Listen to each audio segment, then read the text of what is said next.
Josun tomó una decisión, y tal como todos habían predicho, eligió el camino más peligroso. Pero en ese instante, las miradas de sus compañeros se llenaron de horror. Su apariencia era distinta a la de siempre. Las habilidades, que siempre habían sido su mayor fortaleza, parecían estar selladas, y una grieta extraña apareció ante sus ojos. Antes de que pudieran tranquilizarse, Josun sonrió, una sonrisa que despertaba tanto enojo como preocupación. ¿Cómo podía permanecer tan sereno en esa situación?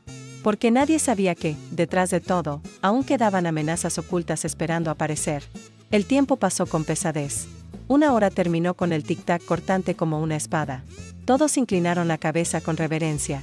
Tras lo que pareció una pesadilla interminable, finalmente la bruja recuperó el control de la torre Valpurgis.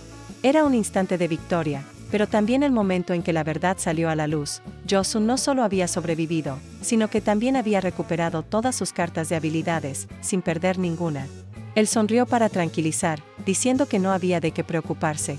Pero cuando alguien le preguntó en voz baja, ¿tu corazón está bien?, la respuesta dejó a todos en silencio.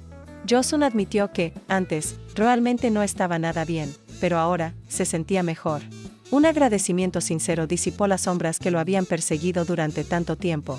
Los demás lo miraban, conscientes de todo lo que había soportado, y pensaban en silencio, ahora él ya no estaba solo. Te protegeremos. Esas palabras resonaron, elevando a Josun como un verdadero héroe. Un héroe, aquel que protegió al mundo. Josun solo soltó una leve risa, sin creer aún que todo realmente había terminado. Y entonces, antes de que alguien pudiera reaccionar, cayó en un sueño profundo. Un descanso pacífico, después de todo el caos. Has trabajado duro, Yusung. Esas palabras cerraron el capítulo. La torre Valpurgis había sido completada. Pero en la oscuridad, otro capítulo comenzaba. Un rugido furioso resonó. Maldito seas, ¿cómo te atreves a humillarme? Era el rey bufón.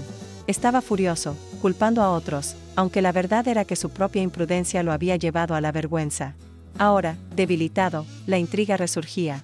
Alguien más estaba apuntando al trono de Kurfürst. Pero las voces desde las sombras lo interrumpieron. Todo se decidiría en el próximo juego. El alto rey fue informado. El cuerpo es necesario para el juego, declaró. Pero al mismo tiempo, notó que ese intruso estaba arruinando toda la partida. Y si se atrevía a desviarse del camino establecido, su destino solo podría ser la eliminación. El rey bufón recibió la orden de prepararse para aquello. Una nueva partida estaba por comenzar, sin espacio para la duda. Mientras tanto, en un lugar tranquilo, un guardián fue convocado. El profesor quería verlo. Pero antes de que partiera, una voz temblorosa preguntó, «Doctor, el rey héroe. Josun, ¿cuándo despertará finalmente?» La pregunta quedó flotando en el aire, sin respuesta.